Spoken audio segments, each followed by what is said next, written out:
can't leave your computer. There's too much going on. There's no official, like, all right, you're off now. You have a half-hour window to go eat. You can go use the bathroom. There's nothing like that. This NBA employee hacked into the NBA's Facebook page and exposed the organization of working him 14-hour shifts with no breaks and much more. I did what I did. I threw it up. Everyone got really mad at me, my family, my friends. I don't care. We tracked him down to interview him and get the inside scoop as to what actually goes down inside the NBA. My name is Dean Joannou.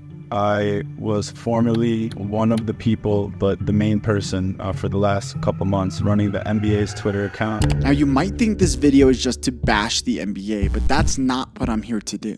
I wanted to talk with Dean and hear his story. And after my interview with Dean, I uncovered some information that Dean was withholding from me that is crucial to this story. But first, I asked Dean to share what it's really like to work on the NBA social media team. You would think the NBA social media is a big team, but it's a lot of young people in their 20s just doing incredible work. You know, those are young people working really hard. And obviously, I already shared my opinion that I think, you know, we were underpaid and overworked. It's loud, it's crazy, it's the plan. The NBA playoffs are the biggest time of the year for basketball fans worldwide, but also the busiest time of the year for the NBA's social media team. Take, for example, the first round of the NBA playoffs, right? 12 p.m. game, 2:30 game, usually a game at 6, 8:30, and 10. That's 5 crucial spots for the NBA. During all that time, nobody was on Twitter except for me. There's not one person covering the Knicks and one person covering the Heat. And I expressed to them at work that I thought that was ridiculous and that I was overextended because I always speak my mind and I was valued there. So like, I'm not shy. I'll come out and say like, I was the best person for that job. But because I was, they were able to, in my opinion, take advantage of, you know, my skill and overwork me to the point where it had really detrimental impact on my health because I wasn't able to sleep. I wasn't able to eat. I lost around 18 pounds during the NBA finals. It's not easy to talk about. And I'm not the only person. There's people who really struggled emotionally because of the expectations of that job.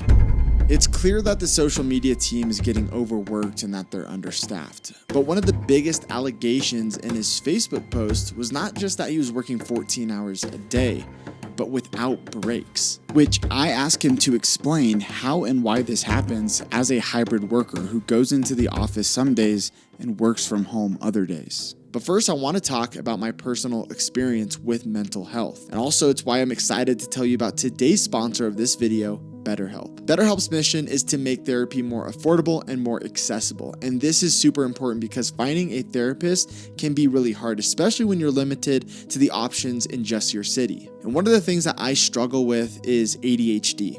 And being able to talk to a therapist about my focus and my mood has been super helpful for me and brought a lot of clarity and tools needed for me to live a life where I feel like I can function better and more clearly. And BetterHelp is a platform that makes finding a therapist easier than ever because it's online, it's remote, and by filling out just a few questions, BetterHelp can match you to a professional therapist in as little as a few days. And it's pretty wild that over 4.1 million people have already decided to get help and get happy with BetterHelp. And if you want to get 10% off of your first month of BetterHelp, go to betterhelp.com/basketball club, or you can use the link down in the description so you can connect with a therapist and see if it helps you. Thank you, BetterHelp, for sponsoring this video.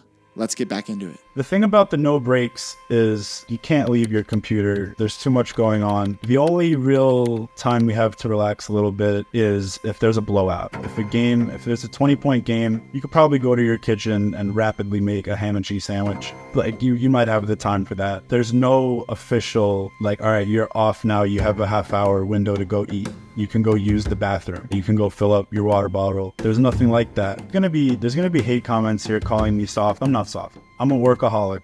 I just don't stand for myself and my colleagues being mistreated. And so like, this isn't a scorned former disgruntled employee. I quit. They wanted me to stay. I wanted to leave and I left. Do you feel like just through conversation with other employees and stuff that they also were working long hours and not taking breaks? Was this kind of like a known thing within your department? I'm going to say yes, but I think we all felt like it was a draining job, but I'm not going to talk about my former employees. my former coworkers. I'm sorry. So then what does the NBA need to do to fix this? What's the fix?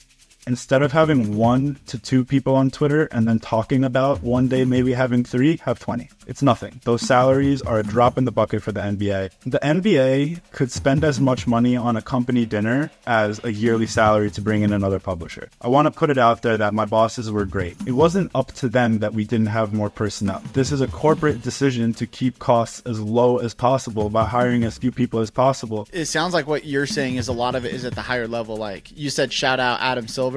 Yeah. How much of this is his fault for overworking employees? So Adam Silver is a lawyer who represents the governors of NBA teams. His job is to represent the interests of the people with the highest stakes and the most equity in the league. And those interests are to keep costs as low as possible to make their massive profits even more massive. I don't have a beef with Adam Silver. I did prefer David Stern. Why did you shout out Adam in your post then? Shock value. I thought it would be funny. Can you tell me why you decided to quit your job at the NBA? I felt like I was going to have time off, like a meaningful amount of time off between the, when the NBA finals were over. And then it just kind of hit me like a brick, how fast the draft came, the amount of coverage we had to do for the draft. And I still hadn't been able to get my sleep cycle right. And so I asked HR for 3 days off and they didn't tell me no, but they made me feel quite guilty about not working. They forced me back in too. So I worked that day, but then I had to work again the next day and I still hadn't slept. It was just too much for me. I put 4 of my bosses in a group chat. I expressed my sincere displeasure for the way things were going. And I told them that you could consider this my official resignation. And that was my last day. Now, this is where the story gets really interesting and takes a little bit of a turn. So Dean quits his job at the NBA, and this is before the Facebook post. And he tells me how he decides to start his own social media marketing business. I figured that I could represent local businesses in my hometown where I'm from, pizzerias, coffee shops, cafes, and run their social media for them for $100 a month. It was a good idea. I was going to make money. And since he's not working for the NBA anymore, Dean needs to advertise so he can get some clients. And this is where he actually posts for the first time on the NBA's Facebook page. Everything that we just talked about actually was his second post on their page. So here's what happened. Early morning, still out of it, just woke up. I tried to post about it on Facebook, because my mom is all up on Facebook and I wanted her friends to see it and maybe some local businesses would ask me to come do their social media work. But for some reason, and I don't really understand how this happened, I was still logged in as an administrator, I guess, however it works. I'm not even that great with technology, honestly, but I was still logged into the NBA. So in my post, I wrote, I've left my position with the NBA in order to blah, blah, blah, start this business. And when I was going to post it, underneath the post, I saw the NBA logo pop up. I thought that meant because I wrote NBA, it was suggesting a tag. So I was like, all right, I'll do @NBA instead of NBA. Then when I uploaded it, just the way the screen looked, I had a feeling, I had this inkling that it had uploaded to the NBA's page. So I deleted that post within 10 seconds. I called a former colleague. I said, what am I going to do? What am I going to do? I'm going to be in so much trouble. What am I going to do?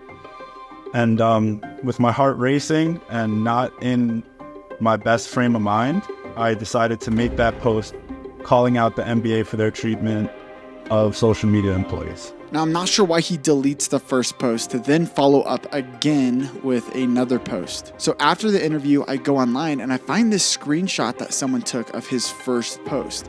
And I see something that doesn't add up. I deleted that post within 10 seconds. And this made me think, what else was he lying about?